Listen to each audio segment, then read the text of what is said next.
Hello students, previous video में third chapter का एक टॉपिक कंप्लीट किया था अपन ने, जिसका नाम था इनकॉम्पेटिबिलिटी। एक छोटा सा टॉपिक था, उस वीडियो के अंदर अपने कंप्लीट कर लिया था, अच्छे से कर लिया था। तो थर्ड चैप्टर के अंदर अपन आगे बढ़ते हैं, एक नया टॉपिक अपन लेते हैं आज अपन थर्ड चैप्टर के अंदर, जिसका नाम है फर्टिलाइजेशन। इस चैप्टर के नेम में मैंने आपको 3 पोर्शन में डिवाइड किया था, इस पूरे चैप्टर को यानी 3 पार्ट्स में डिवाइड किया था। सबसे पहला पार्ट जो था इस चैप्टर का वो था पोलिनेशन, जो अपन ने कंप्लीट प्रीवियस वीडियो में कर लिया था। सेकंड पार्ट जो है इस चैप्टर का वो है फर्टिलाइजेशन, जो अपन आज स्टार्ट कर रहे हैं। और थर्ड पार्ट जो है इस चैप्टर का वो है development of embryo and endosperm, जो अपन आगे करेंगे। तो सेकंड पार्ट के अंदर आगे हैं, इस चैप्टर का सेकंड मेन पार्ट जो है उसका नेम है फर्टिलाइजेशन। टॉपिक का नेम भी अपना फर्टिलाइजेशन है। तो आज का अपना टॉपिक है फर्टिलाइजेशन। तो व्हाट इज फर्टिलाइजेशन? फर्टिलाइजेशन की कॉमन डेफिनेशन आप जूलॉजी के अंदर भी आती है, बॉटनी के अंदर भी आती है। तो फर्टिलाइजेशन को आप कॉमन सेंस के अंदर एक नॉर्मल कॉमन डेफिनेशन ये दे सकते हो कि fusion of male and female gametes, या fusion of male and female nuclei of gamete, यानी मेल और फीमेल दोनों गैमेट जो है उन गैमेट्स का आपस में फ्यूजन हो जाना, आपस में मिक्स हो जाना फर्टिलाइजेशन कहलाता है। और मेल और फीमेल गैमेट जब फ्यूज होंगे आपस में, तो इसका मतलब है कि न्यूक्लियाई यानी उनके अंदर जो हैप्लॉइड न्यूक्लियस पाया जाता है, वो न्यूक्लियस ही तो आपस के अंदर फ्यूज हुआ है, मेन चीज तो न्यूक्लियस ही उनके अंदर। तो अपन ये भी बोल सकते हैं फीमेल एंड मेल न्यूक्लियस के फ्यूजन को फर्टिलाइजेशन बोल सकते हैं। ये कह सकते हैं कि मेल और फीमेल गैमेट जो होते हैं उनके आपस में फ्यूजन जो होता है उसको फर्टिलाइजेशन कहते हैं अपन। ये तो हो गया डेफिनेशन। उसके बाद में अपन एक साइंटिस्ट का नेम देखते हैं कि फर्टिलाइजेशन की स्टडी इन प्लांट्स के अंदर सबसे पहले फर्टिलाइजेशन की स्टडी किस साइंटिस्ट ने और किस प्लांट में की थी? तो नाम आता है, एक साइंटिस्ट का नाम है स्ट्रोसबर्गर नेम के साइंटिस्ट ने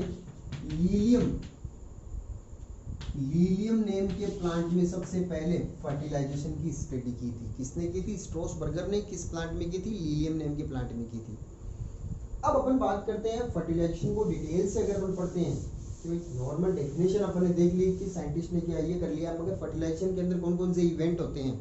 एक कंप्लीट फर्टिलाइजेशन होता है तो कौन कौन से इवेंट होते हैं, कौन कौन से स्टेप्स होते हैं फर्टिलाइजेशन के। तो स्टेप्स या इवेंट को, फर्टिलाइजेशन के स्टेप्स या इवेंट को अपन 4 पार्ट्स के अंदर डिवाइड करते हैं। नंबर 1 पार्ट है जर्मिनेशन ऑफ पोलन ट्यूब, यानी फर्टिलाइजेशन कंप्लीट होने के लिए शुरुआत से लेकर के अंत तक अपन को क्या क्या काम होंगे, एक प्लांट के अंदर कौन कौन से काम होंगे। तो सबसे पहली स्टेज आती है germination of pollen grain. Second step है growth of pollen tube. Third step है entry of pollen tube into ovule. और फोर्थ स्टेप जो है entry of pollen tube into embryo sac. तो ये 4 स्टेप्स अपन को फर्टिलाइजेशन से रिलेटेड जो है वो करने हैं।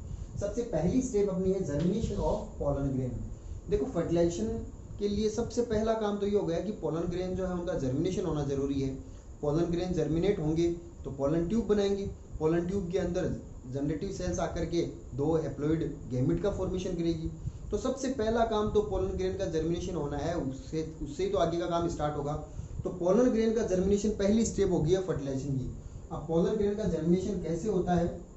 तो देखो, कार्पल की स्ट्रक्चर बार बार में अपन ने हर वीडियो में बनाई है। ये कार्पल की स्ट्रक्चर अपन बनाते हैं, तो सबसे ऊपर स्टिग्मा, फिर स्टाइल और सबसे नीचे फिर ओवरी। तो पोलिनेशन के प्रोसेस से पोलन ग्रेन जो होते हैं वो पोलन ग्रेन कहाँ पर आते हैं? इस स्टिग्मा के ऊपर आकर के गिर जाते हैं यहाँ पर।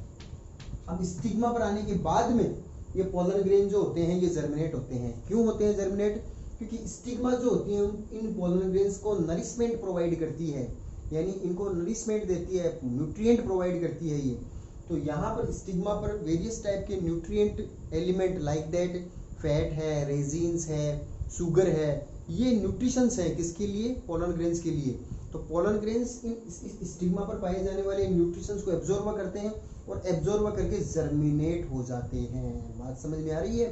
तो यहाँ पर जर्मिनेशन के लिए न्यूट्रिशंस किसके थ्रू मिल रहा है? स्टिग्मा के थ्रू। यहाँ पर ये जितने भी पोलन ग्रेन आए हैं उनमें से मैक्सिमम पोलन ग्रेन जो होते हैं जर्मिनेट हो जाते हैं। जर्मिनेट हुए इसका मतलब एक पोलन ग्रेन ऐसे है, एक्साइन है, इंटाइन है।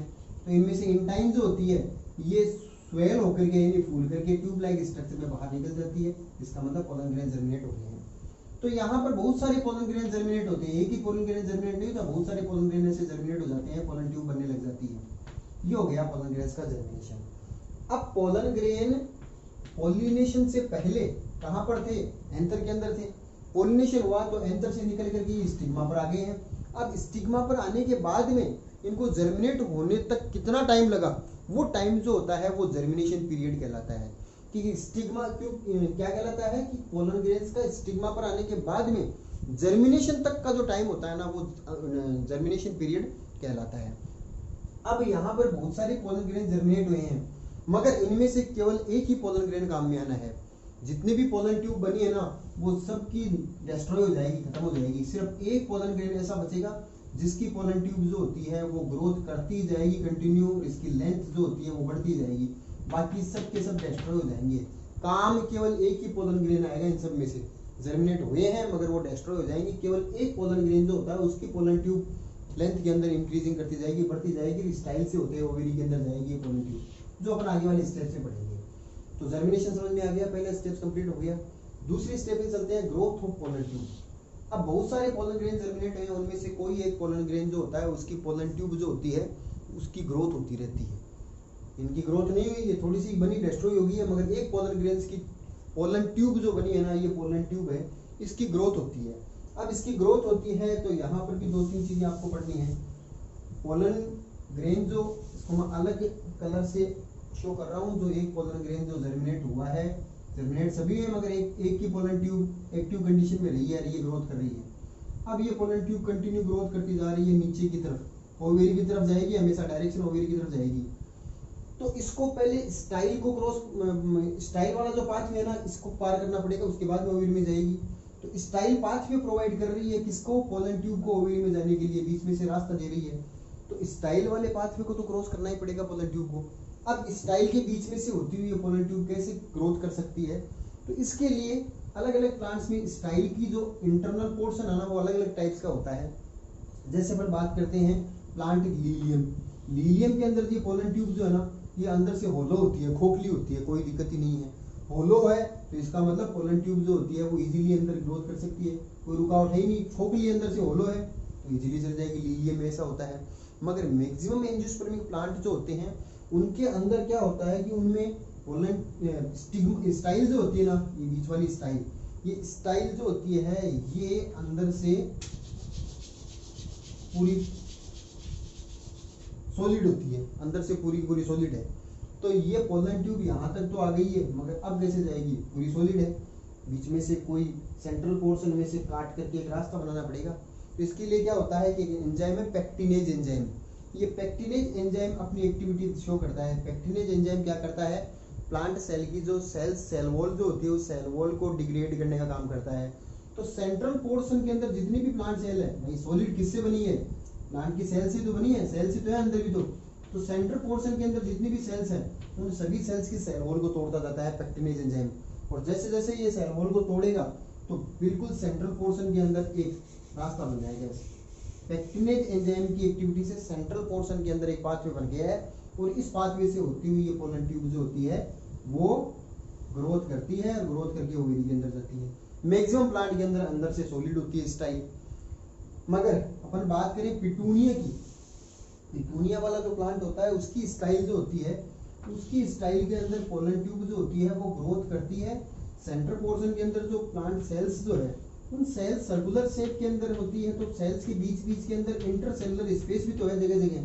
तो पोलन ट्यूब जो होती है वो इंटरसेलुलर स्पेस जहाँ जहाँ पर जगह मिली ना, इस इंटरसेलुलर स्पेस से होती हुई ऐसे ग्रोथ करती हुई की तरफ जाती है। तो तीन टाइप से पोलन ट्यूब की ग्रोथ होती है। एक तो अगर पोलन ट्यूब होलो है अंदर से तब तो कोई दिक्कत ही नहीं, जैसे लीलियम के अंदर। सॉलिड है तो पेक्टिनेज एंजाइम की एक्टिविटी से सेंट्रल पोर्शन के अंदर पोलन ट्यूब के लिए पाथवे बनाया जाता है। और अगर बात करें पिटूनिया, तो पिटूनिया के अंदर इंटरसेलुलर स्पेसेस जो होते हैं उन स्पेसेस से होती हुई पोलन ट्यूब जो होती है वो ओवेरी की तरफ ग्रोथ करती है। अब दूसरी पर बात करते हैं कि ग्रोथ जब होती है पोलन ट्यूब की तो हमेशा ग्रोथ किस डायरेक्शन में हो रही है। पोलन ट्यूब की ग्रोथ हमेशा ओवेरी की तरफ होती है। नीचे ओवेरी है तो ग्रोथ ओवेरी की तरफ ही जाएगी। कभी भी पोलन ट्यूब ऐसे नहीं कि यहाँ पर आने के बाद इधर से ली गई है या इस डायरेक्शन में ली गई है। ग्रोथ हमेशा ओवेरी की तरफ होगी। और ओवेरी की तरफ भी, ओवेरी के अंदर आने के बाद में भी ओवेरी के अंदर क्या है, ओव्यूल है। ओव्यूल की स्ट्रक्चर पिछले चैप्टर के अंदर अपने बनाई थी, अंदर ओव्यूल पाया जाता है ऐसे। ये ओव्यूल जो है अंदर है, और ओव्यूल के अंदर क्या है, ओव्यूल के अंदर है एम्ब्रियो सैक जो अपन ने बनाया था प्रीवियस वीडियो के अंदर लास्ट में, 3 एंटीपोडल सेल, ऊपर नीचे एग एपरेटस और बीच के अंदर सेंट्रल सेल। ये ओव्यूल के अंदर पाया जाने वाला एम्ब्रियो सेक है, यानी ये पूरी की पूरी ओवेरी, ओवेरी के अंदर ये ओव्यूल और ओव्यूल के अंदर ये पिंक कलर में बनाया है मैंने, ये है एम्ब्रियो सेक। तो पोलन ट्यूब की ग्रोथ जो होती है ओवेरी की तरफ होगी, डायरेक्शन ओवेरी की तरफ, और ओवेरी में जाने के बाद में भी ये कहाँ पर जाएगी, ये ओव्यूल के अंदर जाएगी। तो ओव्यूल के अंदर घूम करके ओव्यूल का जो माइक्रोपाइल वाला जो एंड जो है, माइक्रोपाइल वाला जो प्लेस है, यहाँ से एंट्री करेगी। यहाँ से एंट्री करने के बाद में कहाँ पर जाएगी, ये अंदर एम्ब्रियो सेक के अंदर जाएगी। तो इस पोलन ट्यूब को इधर ही आना है, यहाँ पर ही आना है, उसके लिए डायरेक्शन किसने दी है, इसको डायरेक्शन प्रोवाइड कौन कर रहा है। इसके लिए क्या होते हैं कि इस कंप्लीट कार्पल के अंदर स्टाइल है, ओवेरी है, ओव्यूल जो होते हैं कुछ ऐसे केमिकल फैक्टर्स का सीक्रेशन करते हैं, केमिकल सब्सटेंस का सीक्रेशन करते हैं कि वो केमिकल सब्सटेंस हमेशा इस पोलन ट्यूब की ग्रोथ को किस डायरेक्शन के अंदर अट्रैक्ट करेंगे, ओवेरी की तरफ, और ओवेरी के अंदर भी ओव्यूल के अंदर जाने के लिए हमेशा इंड्यूस करते हैं। ठीक है, तो पोलन ट्यूब की ग्रोथ एक तो केमिकल फैक्टर्स से इफेक्ट हुई, केमिकल फैक्टर्स हमेशा इस पोलन ट्यूब को इस डायरेक्शन के अंदर ग्रोथ कराएंगे, और दूसरी एक डायरेक्शन, सिंगल डायरेक्शन के अंदर पोलन ट्यूब की ग्रोथ होती है, तो यूनिडायरेक्शनल ग्रोथ है, एक ही डायरेक्शन है, इस डायरेक्शन में जाएगी, और केमिकल फैक्टर से इफेक्ट हुई है। तो अपन ये कह सकते हैं कि पोलन ट्यूब की ग्रोथ हमेशा यूनिडायरेक्शनल होती है, यूनिडायरेक्शनल, एक ही डायरेक्शन में जाती है हमेशा, और कीमोट्रोपिक होती है, प्लस कीमोट्रोपिक। कीमोट्रोपिक का मतलब केमिकल फैक्टर से अफेक्टेड है, केमिकल फैक्टर्स के सीक्रेशन, जैसे इधर केमिकल फैक्टर सीक्रेट हो रहे हैं तो पोलन ट्यूब इस डायरेक्शन के अंदर आती जाएगी। तो कीमोट्रोपिक प्लस यूनिडायरेक्शनल ग्रोथ होती है पोलन ट्यूब की। क्लियर, ये दूसरा स्टेप कंप्लीट होता है। तीसरा स्टेप है अपना फर्टिलाइजेशन का, वो है entry of pollen tube into ovule. अब ओवेरी के अंदर आने के बाद में पोलन ट्यूब की किस कहां पर आएगी, ओव्यूल के अंदर जाएगी। अब ओव्यूल के अंदर कहां से जा रही है, इस डायग्राम के अंदर ओव्यूल के अंदर कहां से जा रही है, माइक्रोपाइल से। इसके लिए मैं अलग से आपको ओव्यूल का डायग्राम जो प्रीवियस पिछले चैप्टर के अंदर अपने बनाया था, एक बार फिर मैं वो डायग्राम बनाता हूँ। एक एनाट्रोपस ओव्यूल का डायग्राम बनाया था आपने, ऐसे इंटीग्यूमेंट्स, माइक्रोपाइल, सेलेजा, ये सब चीजें इसमें बनाई थी। ये इसका स्टार्ट बनाया था, और अंदर क्या बनाया था अपने, अंदर एम्ब्रियो सेक, जिसका दूसरा नाम क्या था, फीमेल गेमेटोफाइट, ये बनाया था। ये एक ओव्यूल था। अब ये ओव्यूल किसमें है, ओवेरी के अंदर है। तो जो पोलन ट्यूब आएगी वो पोलन ट्यूब किसमें एंट्री करेगी, ओव्यूल के अंदर। अपन ने यहां से बनाई थी कि ओवेरी के अंदर आए, ओवेरी में आने के बाद में ओव्यूल में किस प्लेस से अंदर जाएगी, माइक्रोपाइल वाले से, क्योंकि इधर इंटीग्यूमेंट नहीं है तो इजीली एंट्री कर जाएगी। मैक्सिमम एंजियोस्पर्मिक प्लांट के अंदर तो पोलन ट्यूब जो होती है ओव्यूल के अंदर एंट्री किधर से करती है, माइक्रोपाइल वाले प्लेस से एंट्री करती है। ठीक है, मगर इसे बोलते हैं पोरोगेमी। जब पोलन ट्यूब जो होती है ओव्यूल के अंदर एंट्री माइक्रोपाइल से करती है, तब इस एंट्री को बोलते हैं पोरोगेमी। देखो एंट्री 3 टाइप्स की होती है, एक तो पोरोगेमी, एक होती है चेलेजोगेमी, और एक होती है मिजोगेमी। पोरोगेमी एंट्री कौन सी होती है, जब pollen tube entry, pollen tube जो होती है ओव्यूल के अंदर एंट्री किधर से करती है, माइक्रोपाइल से करती है। मैक्सिमम प्लांट में पोरोगेमी होती है, मगर कुछ प्लांट जैसे केजुराइना, केजुराइना जो प्लांट है उस केजुराइना के अंदर पोलन ट्यूब जो होती है उसकी एंट्री चेलेजोगेमी होती है।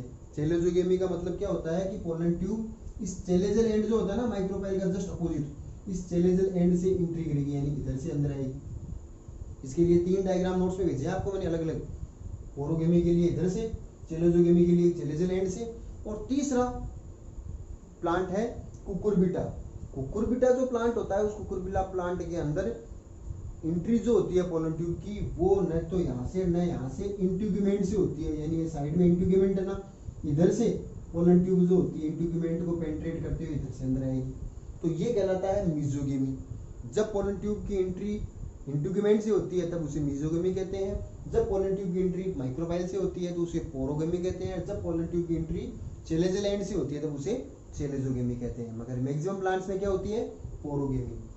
चाहे किसी भी जगह से पोलन ट्यूब अंदर आए मगर एंड में आना है इसको यहाँ पर ही माइक्रोपाइल वाले एंड पर, इधर से आई तो भी यहाँ पर, इधर से आई तो भी घूम करके यहाँ पर, क्योंकि अंदर आने के बाद में जब इसके अंदर जो दो पोलन मेल गेमेट पाए जाते हैं ना पोलन ट्यूब में, ये दोनों मेल गेमेट्स को यहाँ पर एम्ब्रियो सैक के अंदर लाने के बाद में फर्टिलाइजेशन इस एग सेल से और इस सेंट्रल सेकेंडरी न्यूक्लियस से करवाना है। तो ये अंदर किधर से एंट्री करो, मगर एंड में आएगी इस माइक्रोपाइल की तरफ। बात समझ में आ गई? तो ये ओव्यूल के अंदर एंट्री 3 टाइप से होगी, पोरोगेमी, चेलोजोगेमी और मिजोगेमी। अब उसके बाद में फोर्थ आता है अपना step, entry of pollen tube into embryo sac. अब ओव्यूल के अंदर आने के बाद में ये पोलन ट्यूब जो होती है किसमें एंट्री करेगी? एम्ब्रियो सैक में, जिसको अपन ने फीमेल गेमेटोफाइट में बनाया है। पिंक कलर का अंदर बना रखा है ना, ये है एम्ब्रियो सैक या फीमेल गेमेटोफाइट। अब फीमेल गेमेटोफाइट या एम्ब्रियो सैक के अंदर एंट्री करेगी ये पोलन ट्यूब। तो इसके भी 3 पाथवे हैं, 3 तरीके से ये फीमेल गेमेटोफाइट या एम्ब्रियो सैक में एंट्री कर सकती है। इसके लिए मैं सिर्फ अंदर वाला जो फीमेल गेमेटोफाइट है उसका डायग्राम बना रहा हूँ। एम्ब्रियो सैक जो है उसका डायग्राम में 3 एंटीपोडल सेल्स ऊपर बनाई थी अपन ने, बीच के अंदर सेकेंडरी न्यूक्लियस बनाया था जिसमें 2 हैप्लॉइड न्यूक्लियस पाए जाते हैं और आपस में फ्यूज भी हो जाते हैं। अभी तो अलग अलग दिखाए हैं, मगर जस्ट फर्टिलाइजेशन से पहले ये आपस में फ्यूज हो जाते हैं। और नीचे की तरफ 3 सेल्स थी, जिनमें सेंटर में तो 3 एग सेल और साइड के अंदर 2 सेल्स जो है वो थी सिनर्जिड्स, यानी एक सिनर्जिड इधर एक सिनर्जिड इधर। ठीक है। अब पोलन ट्यूब इस एम्ब्रियो सैक के अंदर एंट्री करेगी तो किधर भी आ जाए, चाहे सेलेजल एंड से आए, चाहे मिजोगेमी यानी इंट्रोगेमेट से आए या माइक्रोपाइल से आए, आनी यहाँ पर है। तो ये पोलन ट्यूब में बना रहा हूँ, ये पोलन ट्यूब अंदर आएगी। अब पोलन ट्यूब अंदर आने के बाद में इसकी भी 3 पाथवे हैं, अंदर कैसे एंट्री करेगी? देखो, या तो ये मैक्सिमम प्लांट्स में क्या होता है कि ये पोलन ट्यूब एंट्री करेगी एग सेल और एक सिनर्जिड्स, इन दोनों के बीच में से होती है, यानी इधर से एंट्री करेगी एग सेल और सिनर्जिड्स के बीच में से, या ये एंट्री करेगी एक सिनर्जिड्स और ये जो एम्ब्रियो सैक की इंटरनल वॉल जो है ना, या इधर से एंट्री करेगी यहाँ से, या ये कैसे एंट्री करेगी? या एक तीसरा पाथ ये है कि किसी एक सिनर्जिड्स को पेनिट्रेट करते हुए, एक सिनर्जिड है इसको बीच में से इसको भेजते हुए, इसको चीरते हुए, इसको पेनिट्रेट करते हुए एंट्री करेगी। 3 टाइप से एंट्री करती है ये, या तो एक सेल और सिनर्जिड्स के बीच में से होती है, या एक सिनर्जिड्स और एम्ब्रियो सैक की वॉल्स के साइड से, और या फिर एक सिनर्जिड्स को पेनिट्रेट करते हुए। मगर मैक्सिमम प्लांट्स में कैसे एंट्री करती है? एक सेल और सिनर्जिड्स के बीच में से ये एंट्री करती है। अब अंदर आने के बाद में क्या होता है? एंट्री इधर से कर गई, तो जैसे ही इधर से एंट्री करेगी तो ये इस सिनर्जिड्स के साइटोप्लाज्म के कांटेक्ट में तो आई है। जैसे ये सिनर्जिड्स के साइटोप्लाज्म के कांटेक्ट में आती है तो ये पोलन ट्यूब जो होती है अंदर आने के बाद में इसका जो एंड वाला पोर्शन है ना, किनारे वाला, ये टूट जाता है। यानी पहले तो ऐसी थी, बंद थी, ये ओपन हो जाती है, टूट जाता है। टूटना जरूरी क्यों है? क्योंकि इसके अंदर पाए जाने वाले दोनों मेल गेमिट्स को इस एम्ब्रियो सैक के अंदर ला करके छोड़ना है, फ्री करना है। पोलन ट्यूब इसीलिए आई है यहाँ तक, क्योंकि इसके अंदर जो इम्पोर्टेंट चीज तो थी ना, वो क्या थे? 2 मेल गेमिट। इन 2 मेल गेमिट को यहाँ पर ला करके फ्री करना है, छोड़ना है। तो इसका बिल्कुल एंड वाला पोर्शन जो होता है वो टूट जाता है पोलन ट्यूब का। ठीक है। अब क्या हो जाते हैं? इसके अंदर पाए जाने वाले दोनों मेल गेमिट जो होते हैं वो इसमें आ गए हैं, किसमें? एम्ब्रियो सैक में आ गए हैं। अब दोनों मेल गेमिट्स का आगे क्या फ्यूचर होता है? इनमें से एक मेल गेमिट जो होता है तो वो तो क्या करता है, जो बीच वाली एग सेल है ना, इससे चल करके फर्टिलाइजेशन कर लेता है, यानी इससे फ्यूजन हो जाता है। देखो फर्टिलाइजेशन आ गया ना लास्ट में, fusion of male and female gamete. ये मेल गेमिट है एक और ये एग सेल फीमेल गेमिट है, दोनों का फ्यूजन हो गया तो बन गया डिप्लॉइड एम्ब्रियो। एक मेल गेमिट और एक सेल के फ्यूजन से क्या बना? एम्ब्रियो बन गया, डिप्लॉइड हो गया ना, एक हैप्लॉइड और एक हैप्लॉइड, ये डिप्लॉइड बन गया। अब दूसरा मेल गेमिट जो होता है ना, दूसरा मेल गेमिट ये सेकेंडरी न्यूक्लियस है ना, इससे जाकर के फ्यूज हो जाएगा, इससे मिल जाएगा। अब सेकेंडरी न्यूक्लियस में ऑलरेडी 2 हैप्लॉइड न्यूक्लियस थे, दोनों आपस में फ्यूज हुए, एक ही तीसरा और आ गया है, तो स्ट्रक्चर बनी ट्रिप्लॉइड। 3 हो गया ना, 1 2 इसमें पहले से, ट्रिप्लॉइड स्ट्रक्चर। तो एक सेकेंडरी न्यूक्लियस के अंदर 2 हैप्लॉइड न्यूक्लियस पाए जाते हैं, सेकेंडरी सेल में सेकेंडरी न्यूक्लियस बोल सकते हैं इसे। इसमें 2 हैप्लॉइड न्यूक्लियस है, एक मेल गेमिट वाला न्यूक्लियस, तीनों मिलकर के ट्रिप्लॉइड एंडोस्पर्म बनाते हैं। यानी इसके फ्यूजन से क्या बना? Endosperm, endosperm. और इसके फ्यूजन से क्या बना? एम्ब्रियो। ये चीज अपन अगले वीडियो के अंदर डिटेल से पढ़ेंगे। तो 2 बार फर्टिलाइजेशन हो रहा है ना, एक बार फर्टिलाइजेशन तो यहाँ पर एग सेल से, एक बार फर्टिलाइजेशन इस सेंट्रल सेल से। इसलिए एंजियोस्पर्मिक प्लांट्स में डबल फर्टिलाइजेशन पाया जाता है, 2 बार फर्टिलाइजेशन होता है। बहुत ही इंपॉर्टेंट टॉपिक है जो अगले वीडियो में करेंगे अपन। आज के वीडियो में तो थोड़ा सा बता दिया है मैंने डिटेल से, डबल फर्टिलाइजेशन क्या होता है इसको डिटेल से अगले वीडियो के अंदर क्लियर करेंगे अपन। तो आज की वीडियो में अपन ने जो पढ़ा है वो यहाँ तक ही हो गया है कंप्लीट। फर्टिलाइजेशन क्या होता है, डेफिनेशन की, किसने स्टडी की, और 4 स्टेप्स, चारों स्टेप्स में फर्टिलाइजेशन के कौन कौन से इवेंट होते हैं। ठीक है, अगले वीडियो में फिर मिलते हैं जिसमें अपन डबल फर्टिलाइजेशन जो सबसे इंपॉर्टेंट टॉपिक है इस चैप्टर का उसको पढ़ेंगे। Thank you.